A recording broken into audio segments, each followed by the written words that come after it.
एक समय की बात है। काशी शहर में एक सर्वानंद नाम का ब्राह्मण था। सर्वानंद ने काशी के बड़े से बड़े ब्राह्मण को ज्ञान चर्चा में हरा दिया था। सर्वानंद ने चारों वेदों और पुराणों की संस्कृत को घोट रखा था। उसकी धारावाहिक संस्कृत के आगे कोई नहीं टिक पाता, तो जनता में वह विजयी घोषित कर दिया जाता। इस प्रकार सर्वानंद ने काशी तथा अपने आसपास के सभी ब्राह्मण पंडितों को ज्ञान चर्चा में निरुत्तर कर दिया। मैंने हर पंडित और ब्राह्मण को ज्ञान चर्चा में पराजित कर दिया है। ऐसा करता हूं मैं अपना नाम सर्वानंद की जगह सर्वाजित करवा लेता हूं, क्योंकि कोई मेरे समान ज्ञानी नहीं है, ताकि मुझसे टकराने वाला पहले ही समझ जाएगा कि मुझसे ज्ञान चर्चा करनी है या नहीं। ऐसा सोचकर सर्वानंद अपनी माँ शारदा के पास नाम बदलवाने के उद्देश्य से जाता है। शारदा ब्राह्मणी पूर्ण परमेश्वर कबीर साहिब जी की भक्त बन चुकी थी, जो कि एक जुलाहा जाति में लीलावास आए हुए थे, क्योंकि शारदा को एक ऐसी बीमारी थी जिसका कोई समाधान नहीं था। अपनी बीमारी को लेकर शारदा हर संभव प्रयास कर चुकी थी। अंत में हार थककर शारदा अपने एक पड़ोसी के घर सत्संग करने आए कबीर साहिब के पास गई। शर्म के मारे शारदा घूंघट निकाल कर गई थी, लेकिन अंतर्यामी कबीर साहिब जी ने शारदा को पहचान लिया और उसका रोग नष्ट कर दिया। तब से शारदा को पूर्ण परमेश्वर कबीर साहिब पर दृढ़ विश्वास हो गया और उपदेश ले लिया। माताजी, मेरा नाम बदलकर सर्वाजित कर दीजिए, क्योंकि मैंने नगर के प्रत्येक ब्राह्मण को ज्ञान में पराजित कर दिया है। क्यों बेटा, सर्वानंद भी तो अच्छा ही नाम है, इसमें क्या बुरा है? नहीं माताजी, ऐसा है ना, लोग मेरा नाम सुनकर ही जान जाएंगे कि मैं कौन हूं और कैसा ज्ञान रखता हूं। ठीक है बेटा, लेकिन अभी एक ज्ञानी संत और रह गए हैं। अगर तुम उन्हें भी पराजित कर देते हो तो मैं तुम्हारा नाम सर्वाजित रख दूंगी। अच्छा, बताइए कौन है वो ज्ञानी संत और कहाँ रहते हैं?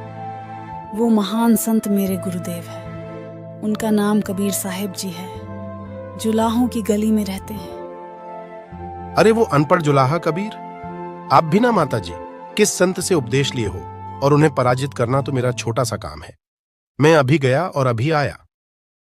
इतना कहकर सर्वानंद अपने बैल पर सभी धर्म ग्रंथों को लादकर कबीर साहिब से ज्ञान चर्चा करने चल पड़ा।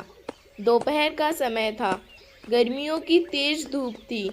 रास्ते में जाते समय जुलाहों की गली में पहुंचते ही सर्वानंद को भयंकर प्यास सताने लगी। उधर कबीर साहिब जी की एक शिष्या कुएं से जल निकाल रही थी। सर्वानंद जल्दी से कुएं के पास गया। ए बेटी, जल्दी से मेरा करमंडल जल से भर दो, मुझे बहुत तेज प्यास लगी है।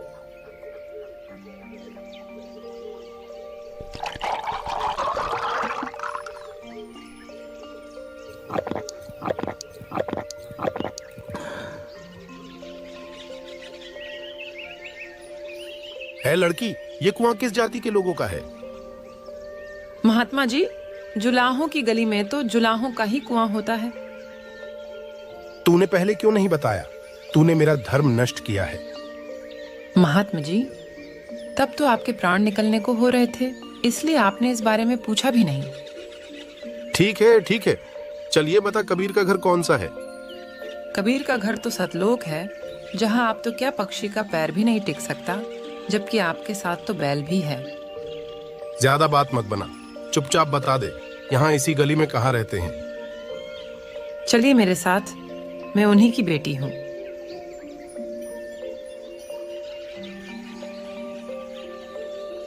घर पहुंचकर वह लड़की घर के अंदर चली गई और सर्वानंद बाहर ही खड़ा हो गया। गुरुदेव, एक ब्राह्मण आपसे मिलने आया है। उसे अंदर बुला लाओ बेटी।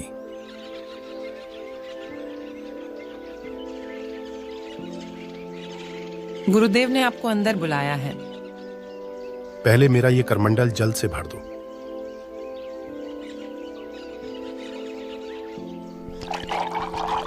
और भर दो, इसमें खाली जगह नहीं दिखनी चाहिए।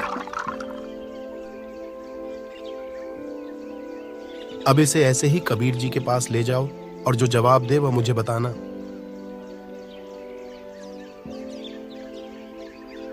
लड़की धीरे धीरे से वह करमंडल कबीर साहब के पास ले गई। कबीर साहब ने एक मोटी सुई उठाई और लोटे में डाल दी। कुछ जल बाहर निकल गया। ले जा बेटी, महात्मा जी को वापस दे आओ। लड़की धीरे धीरे वापस गई और करमंडल सर्वानंद को दे दिया। क्या उत्तर दिया कबीर जी ने? वे कुछ नहीं बोले, बस इसमें एक सुई डाल दी। सर्वानंद अंदर आया। ऐ कबीर जी, आपने मेरे प्रश्न का क्या जवाब दिया है? पहले ये बताइए कि आपका प्रश्न क्या था? मेरा प्रश्न ये था कि जैसे ये करमंडल जल से लबालब भरा हुआ है, वैसे ही मैं ज्ञान से परिपूर्ण हूँ। अगर आप और ज्ञान देने की चेष्टा करोगे तो वह बाहर ही गिरेगा, मेरे अंदर प्रवेश नहीं कर सकता। मेरा ज्ञान ऐसा है जैसे सुई जल को चीरते हुए करमंडल के पैंदे तक जा टिकी और कुछ जल बाहर गिर गया।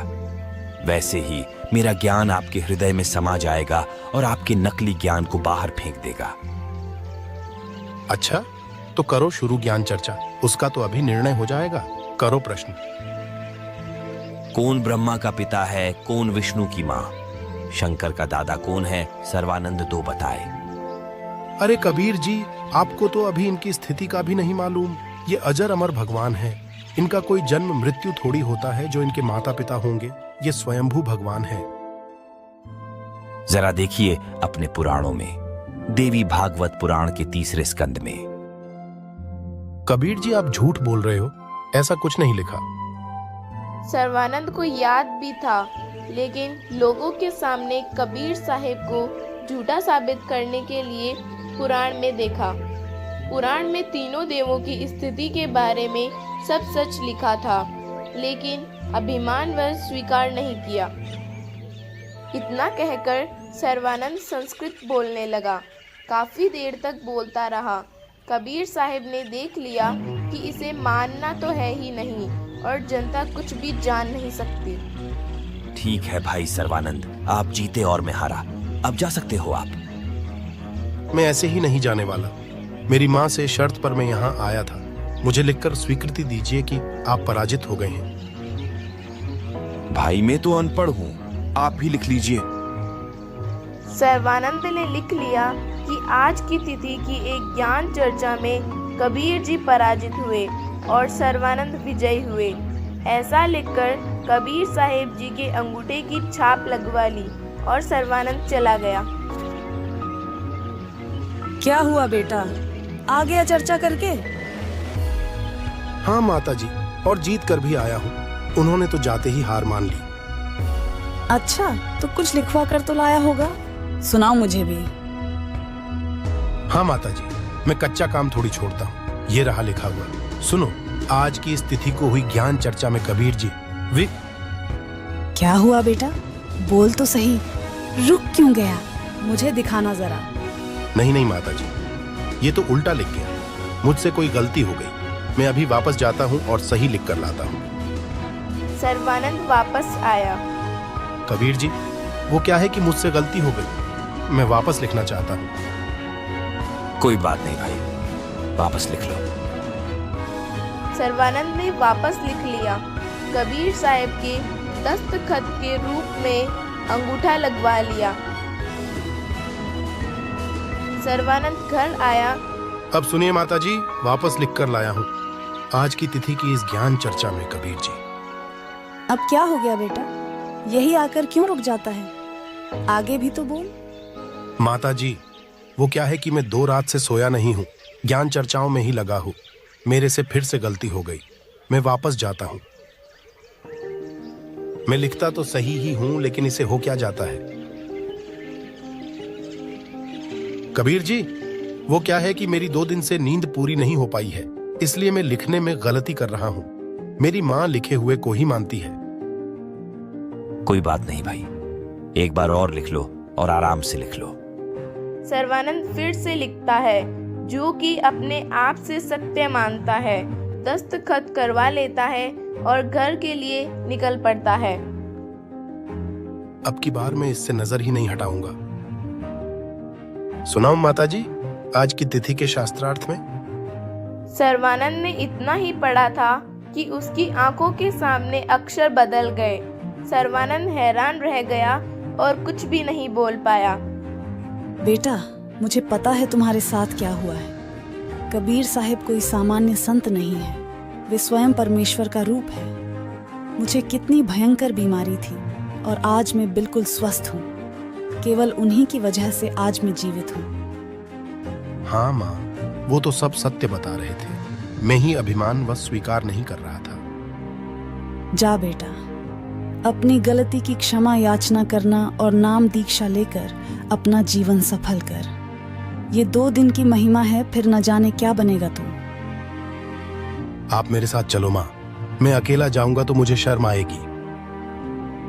कबीर साहिब ने सर्वानंद को सर्व तत्व ज्ञान समझाया और सत उपदेश दिया। सर्वानंद ने दीक्षा ग्रहण की और अपना कल्याण करवाया। ये अनमोल ज्ञान जगत गुरु तत्वदर्शी संत रामपाल जी महाराज के सत्संगों का अंश मात्र है। संपूर्ण आध्यात्मिक ज्ञान के लिए सुनिए संत रामपाल जी महाराज के मंगल प्रवचन। आप संत रामपाल जी महाराज जी के मंगल प्रवचन संत रामपाल जी महाराज एप्लीकेशन पर भी सुन सकते हैं तथा उनके द्वारा लिखी पुस्तकें भी डाउनलोड कर सकते हैं।